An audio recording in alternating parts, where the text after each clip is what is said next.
की। और आज के क्लास में हम बात करेंगे ट्रांसफार्मर, हमने पढ़ लिया था। आज के क्लास में हम बात करेंगे जनरेटर की। सो एसी जनरेटर का वर्किंग प्रिंसिपल और कंस्ट्रक्शन वगैरह सब देखेंगे हम। और कल से एक एक घंटा का क्लास होगा, सारे लॉन्ग क्वेश्चंस देखेंगे हम लोग वन बाय वन। सो आज के क्लास में हम लोग बात करेंगे एसी जनरेटर की। अब इस पे कौन सा पेन अच्छा आएगा? व्हाइट पे। So we will move with AC generator.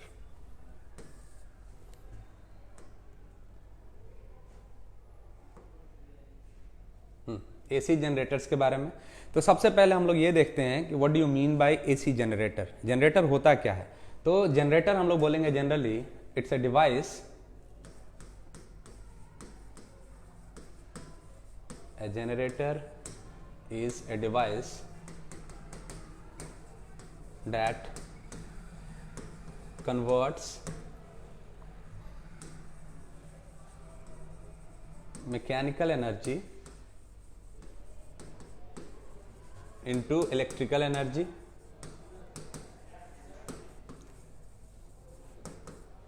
in form of AC current, alternating current,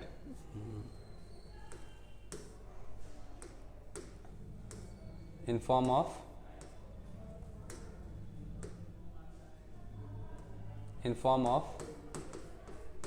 alternating current,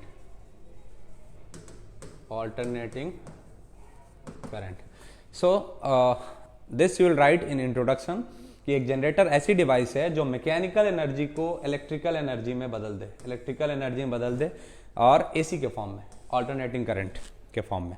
so this is what generator does. A generator converts mechanical energy into electrical energy in form of alternating current. Now we will talk about its principle. अब हम इसके principal के बारे में बात करेंगे, किस principal पे ये काम करता है। Principle, so it works on the principle of electromagnetic induction,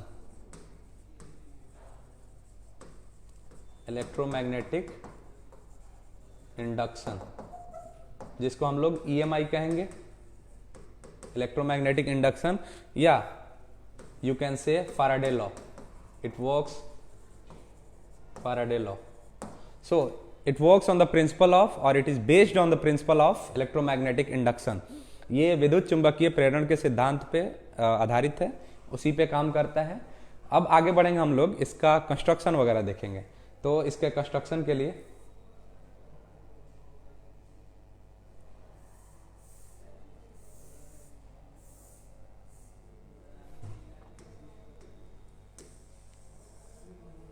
इसका कंस्ट्रक्शन देखेंगे हम लोग।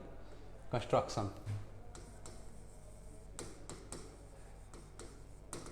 सबसे पहले हम लोग इसके कंस्ट्रक्शन में लेंगे दो स्ट्रॉन्ग मैग्नेट्स, सो और एक लेंगे हम लोग आर्मेचर कॉइल,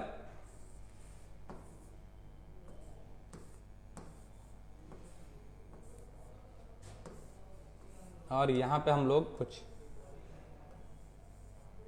लोड लगा देंगे। ये लोड है,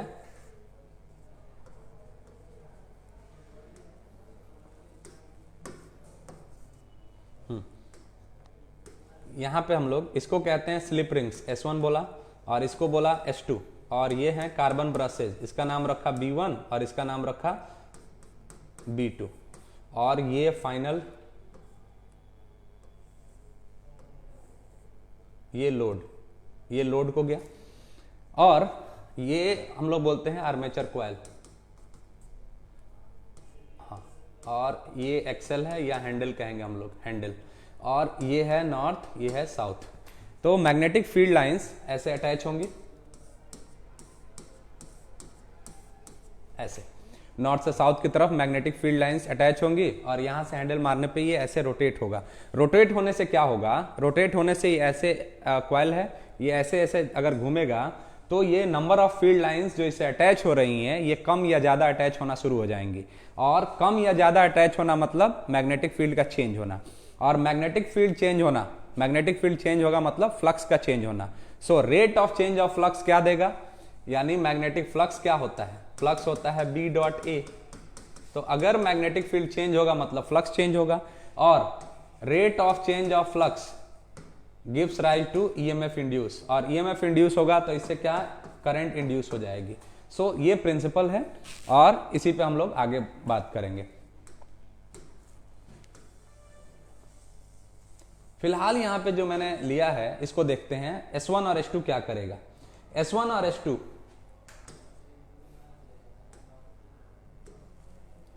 S1 एंड S2 इसको कहते हैं हम स्लिप रिंग्स, इसको कहते हैं slip rings.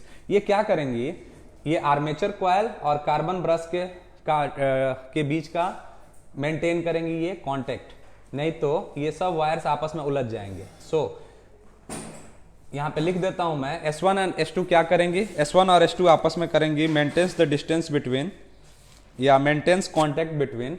S1 and S2 को क्या लिखेंगे, maintains contact between armature coil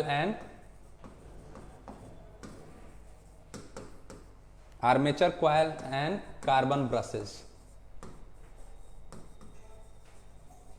ये इसका हो गया S1 और S2। यानी स्लिप रिंग्स का काम क्या है, ये कार्बन ब्रश और आर्मेचर कॉइल के बीच का कांटेक्ट को मेंटेन करेंगी। ठीक है, B1 और B2 क्या करेंगे, B1 एंड B2 को हम कहते हैं कार्बन ब्रशेस, और ये क्या करेंगे, मेंटेन कांटेक्ट बिटवीन,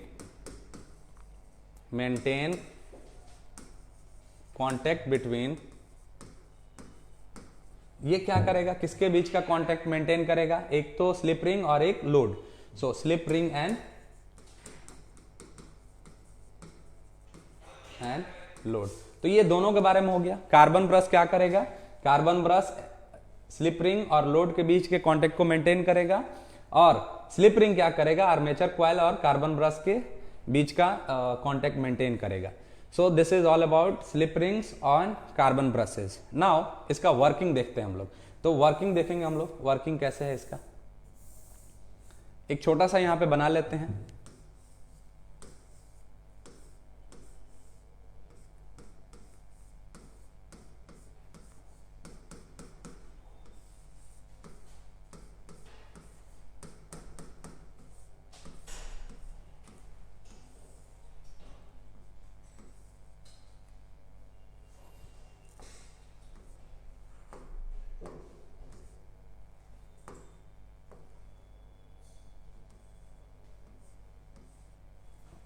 तो एक छोटा सा मैंने बना लिया, ये नॉर्थ है ये साउथ है, ऐसे मैग्नेटिक फील्ड लाइंस अटैच होंगी।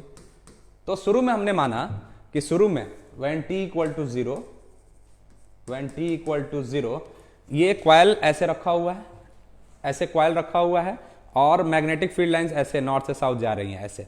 तो नॉर्थ से साउथ जा रही है मैग्नेटिक फील्ड लाइंस, अगर ये ऐसे रखा हुआ है तो इसका एरिया वेक्टर भी इसी डायरेक्शन में होगा। That means the angle between area vector and field lines will be 0 degree, क्योंकि अगर ऐसा है सरफेस तो सरफेस के परपेंडिकुलर एरिया वेक्टर और इसी का परपेंडिकुलर मैग्नेटिक फील्ड भी।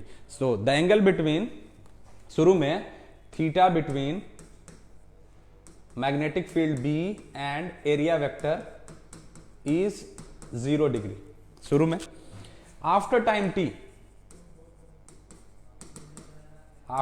t, जैसे ही टाइम t बीता, ये थोड़ा सा कॉइल घूमेगा मतलब एरिया वेक्टर घूम जाएगा, और ये मैग्नेटिक फील्ड और एरिया वेक्टर के बीच का एंगल आ जाएगा थीटा। जैसे ही टाइम t होगा, अब कॉइल घूमना शुरू होगा तो इसका एरिया वेक्टर भी घूमेगा। सो ये थीटा एंगल डिस्प्लेस हो जाएगा। तो angle between, after time t, angle between magnetic field and area vector is theta. अगर घूम रहा है तो इसकी एंगुलर वेलोसिटी कितनी हो जाएगी, omega equal to theta by t, और यहां से अगर हम थीटा निकालें तो थीटा इक्वल टू हो जाएगा omega into t. I will use this after this expression I am going to use afterwards. आगे देखेंगे हम लोग, यहां से हमने थीटा निकाला कि शुरू में कॉइल और मैग्नेटिक फील्ड, कॉइल का एरिया वेक्टर और मैग्नेटिक फील्ड के बीच का एंगल 0 डिग्री था, और कुछ टाइम बाद जैसे ही कॉइल घूमा, मैग्नेटिक फील्ड और एरिया वेक्टर के बीच का एंगल आ गया थीटा। और यहां से हमने निकाला omega, angular velocity, omega equal to theta upon t, और यहां से theta equal to omega into t. आगे बढ़ते हैं हम लोग।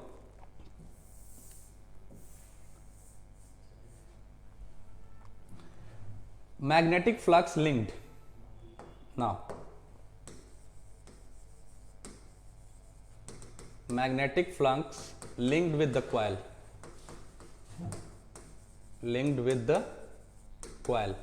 ये कितना होगा? सबसे पहले तो फ्लक्स का फॉर्मूला क्या है? फ्लक्स का फॉर्मूला है phi equal to B dot A, जिसको हम लोग लिख सकते हैं B A cos theta, B A cos theta. और इसी को हम लोग लिख सकते हैं phi equal to B A cos theta को लिख सकते हैं बी ए कॉस थीटा को ऊपर हमने लिखा था ओमेगा टी, तो लिख सकते हैं B A cos omega t. For N turns मैं इसी फॉर्मूला को लिख सकता हूं phi equal to N B A cos omega T.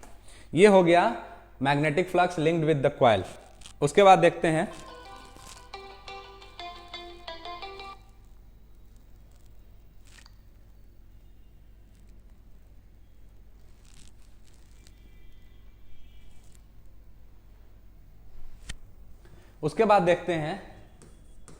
EMF induced कितना है।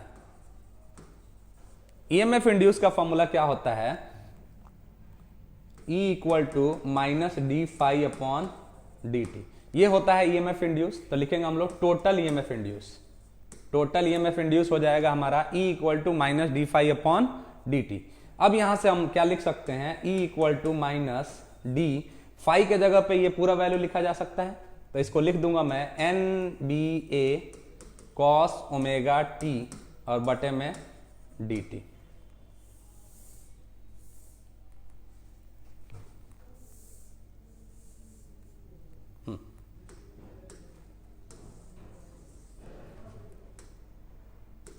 आगे देखेंगे हम लोग E इक्वल टू जो कांस्टेंट है बाहर निकाल लेता हूं, माइनस एन बी ए, इसको बाहर निकाल लिया तो यहां पे बचा D cos omega T upon d T.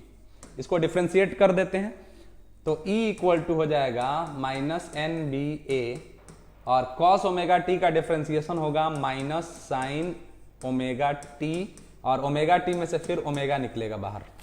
तो ये हो गया E इक्वल टू, ये माइनस माइनस प्लस, तो ये हो जाएगा N B A omega sine omega T. ये हो गया ईएमएफ इंड्यूस, ये हो गया ईएमएफ इंड्यूस, जिसको हम लोग लिख सकते हैं आगे E equal to E naught sine omega T. यहां से हमने ई नॉट किसको लिया? E naught equal to N B A into omega. अगर मैं ई नॉट को ये टर्म बोल दूं N B A into omega, तो ईएमएफ इंड्यूस कितना हो जाएगा? E naught sine omega T. ये हो गया ईएमएफ इंड्यूस। लेकिन फाइनली हमको ईएमएफ इंड्यूस के बाद इंड्यूस करंट पे जाना है, तो इंड्यूस करंट देखेंगे। We know that I is equal to V upon R। So यहां पे V नहीं है तो लिखेंगे हम लोग E अपॉन R। सो यहां से मैं लिख सकता हूं induce current I equal to E के जगह पे लिख सकता हूं E not sine omega t बटे में R, और इसको मैं लिख सकता हूं I equal to I not sine omega T. ये तो I नॉट के बदले में क्या लिखा मैंने? I not equal to, I not किसके बदले में लिखा? E नॉट अपॉन R के बदले में, और यहां से ये भी लिख सकते हो E नॉट किसके बदले में लिखा गया था? N B A omega upon R। So finally EMF induce is this much and current induce is this much. So this is all about generator. सबसे पहले जनरेटर में आप ये लिखेंगे कि जनरेटर क्या होता है? एक ऐसी डिवाइस जो मैकेनिकल एनर्जी को इलेक्ट्रिकल एनर्जी में बदल दे। किस फॉर्म में? अल्टरनेटिंग करंट के फॉर्म में।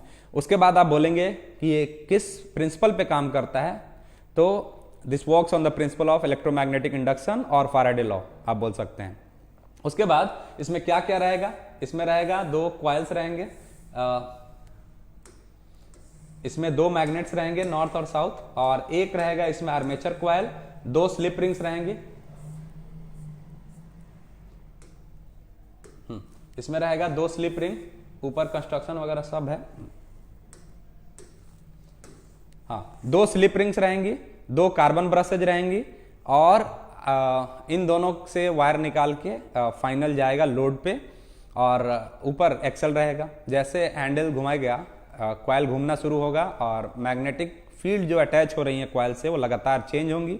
अगर मैग्नेटिक फील्ड लगातार चेंज होंगी मतलब मैग्नेटिक फ्लक्स चेंज होगा और magnetic flux, rate of change of magnetic flux give rise to EMF induced और ईएमएफ इंड्यूस हो जाएगा तो उससे करंट इंड्यूस होगा। तो this is how generator works और इसका ये सब यहाँ तक लिख दीजिएगा। एक ग्राफ भी बनता है विच इज हार्डली इंपॉर्टेंट। तो यहाँ तक 5 नंबर के लिए ट्रांसफार्मर में। कल से इलेक्ट्रोस्टैटिक्स में जो 5 मार्क्स के क्वेश्चंस हैं, जो लॉन्ग डेरिवेशंस हैं, कल के क्लास से हम लोग शुरू करेंगे। Thank you so much.